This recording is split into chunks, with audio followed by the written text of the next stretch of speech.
everybody, welcome back to my YouTube channel. And today your girl had her first Zoom class for biology 105. It's pathways into biology, and I honestly like the teacher because she's not more you listen to me and you only speak when I say you can speak. She's more lenient, if that, you know what I'm trying to say. Like, she's not strict at all, And I don't talk much during the Zoom class, but when she asked me to talk, I did speak. I didn't speak when the question wasn't directed towards me. But she's a nice teacher. She's I am so sorry. I'm using my phone to record this and I'm getting text messages and stuff like that. But she's a nice teacher. I think she said she was from India. I believe she's from India only because of her voice, but I don't know what to say about that. I think her parents are from India. But I know she studied in India. She was in India. I know she said something about India. She said India. She did say India. She does have an accent, so she pronounced words differently, but at least I could understand. I didn't have to go and be like, what did she say? You could get what she's trying to say. Also with the help of her PowerPoints that she put up. So basically, she said the class ain't got no tests. I said, for real? She said ain't no exams. I said, for real? Ain't no tests, no exams. I don't have to go in because beforehand they were saying that we have to come in like once a month for the semester. But now she gave us the choice. If you want to come in, you come in. If you don't want to, you don't want to, because she said there's no hands-on lab activities. Everything can be done online. The people that come in when they need, they prefer in class. Me personally, I'm staying home because it's just easier. And she said if you were to say yes to coming in, you would have to come in. And if you don't come in, that's an absent on your part. So to make my life easier, I'm just sticking to Zoom. That way I could always get to Zoom because my Wi-Fi is always working. So for the most part, but if not, I have my phone that I could go into Zoom and sign in on attendance. And if anything, I could send her an email and tell her that my Wi-Fi is not working and what you guys are, and ask what they're working on. Plus, she posts weekly PowerPoints, so it's not really much of a hassle to know what's going on every week, because she posts the PowerPoint before the lecture. And it's not really a lecture at all because it's a conversation between her and the students. She said it's not really much of a fact. It's a fact-based class, but it has a lot to do with our opinions and stuff, if that makes sense. Like, we have us as students have a lot of input on what goes on in the classroom. We can state our opinion on things, how we feel about things. It's not more of but this is in the textbook, restate what's in the textbook, because we don't even have a textbook for the class. It's more of a reading material called Bad Bloods. I don't remember the rest of the title, but it's on the book. It's a black book, and the big letters, the big words is Bad Bloods, and I forgot the rest of the title, but yeah, so it's not bad. I like the class. There's one student that was getting on my nerves, but that was me, because every time I would try to speak, she would just speak over me, and I know she's not doing it on purpose, so that's why I'm just, that's probably just her. She heard something that she wanted to comment on, and she commented right on the tip of the nose. But that's the only thing about the Zoom class for me, is when I'm ready to speak, I don't like people talking over me. I don't like, if you do talk over me, be like, I'm sorry, yes, what were you saying? It was none of that. But it wasn't only me she was speaking over. She was speaking over the teachers sometimes and other classmates. So I'm just like, she's probably just not doing it on purpose. But it was kind of irritating me, considering that I don't like to speak. So when I do speak and someone interrupts me, it's just like, you know what, this is why I don't speak in class that much. Because every time I do, there's always an issue, or I mess up, or somebody interrupts me. So I need to take a communications course, clearly, because this is ridiculous. But yes, biology is a fun course because it's not like how, I don't know if you guys know, if y'all took the biology regents or a living environment course in high school or middle school, but it's not like that. It's more of we read articles. Like today we was talking about measles and how people don't get vaccinated, and we were speaking on that. She was finding it crazy how she took advantage of the vaccines, and there's people in America saying, in certain communities, saying that they don't take it for religious reasons, or because they don't trust the doctors, or for the fact that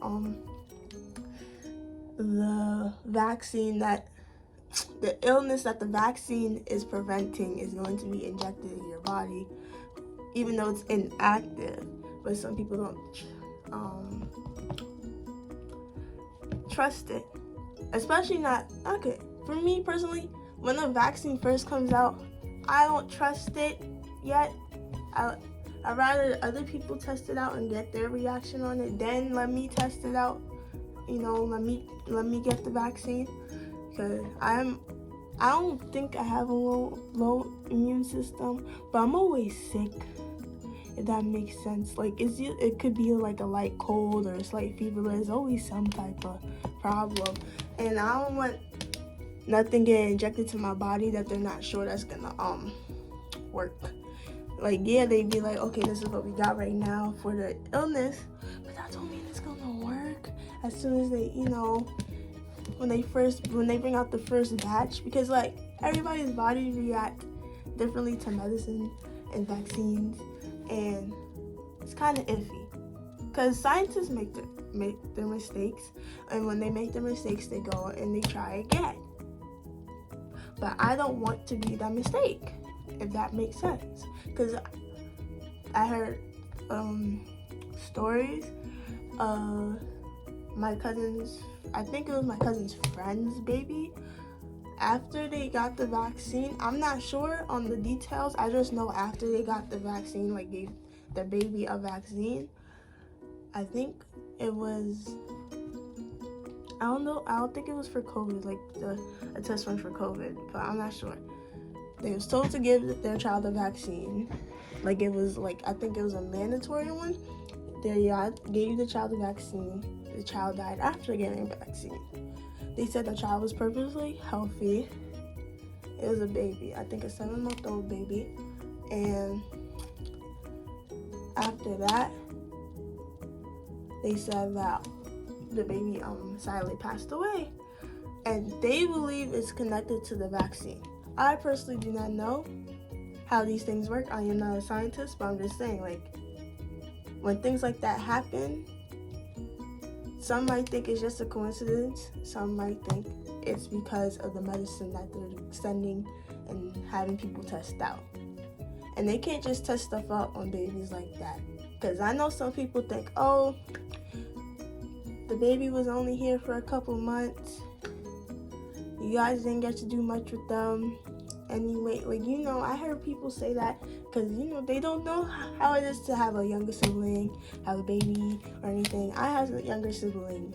I get attached to them as soon as I meet them. So with you saying that a baby was only here for a couple months is nothing. That's not a reason to say, let me test this vaccine out on the baby, and the baby gets ill or passes away, it will be fine because nobody knew the baby for that long. Some people meet their soulmate for 2 weeks and they get married. So what you talking about? People get attached. And you gotta remember, babies, they are in the mother's belly for 9 months and then come out. So technically the parent is already attached to their baby before they're even born for 9 months. Most parents are attached to their baby for 9 months. And then the baby comes out, they're even more attached.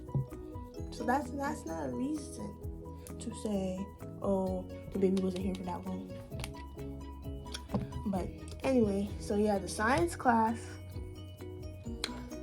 the biology class was fun. We was talking about how my college opened up a greenhouse last year, and she said she would like to take us there, 6 feet apart, of course, with our social distancing, the mask, our hand sanitizer, our gloves, and start planting, and for us to join the environmental science club, or is it scientist club? But so we could plant more and do more plant-based stuff. Me personally, I'm going to college for my prerequisites to be a pre-vet. I'm on the course of being a pre-vet so I can get into veterinarian school in either Cornell University or I think it's Penn State.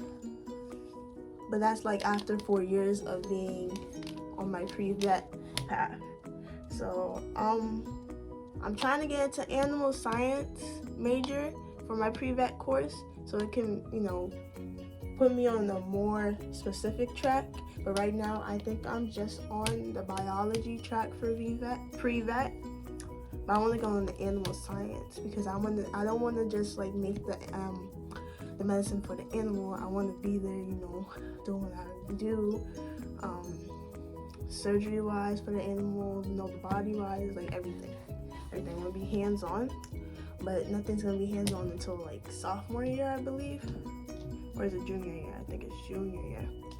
But yeah, so biology was fun for the first day, and not fun like, oh, I had mad energy, but like, it wasn't something like I was like, oh my god. Like, the only thing that got me to say oh my god is when the girl kept interrupting, but that was it. Everything else was good. The teacher ran over jobs that used biology majors and stuff like that. And she was saying how when she was a freshman, she didn't even know what she wanted to do, but she's a plant biologist. I believe that's why she's the head of the greenhouse at my school. But yeah, so that's it for the first day of biology. Stay tuned for my first day of critical inquiry. I don't think that's going to be the next video because critical inquiry is on Tuesday and today's Friday, and I might make a video in between that. So thanks for watching. Thank you. Adios. Bye bye.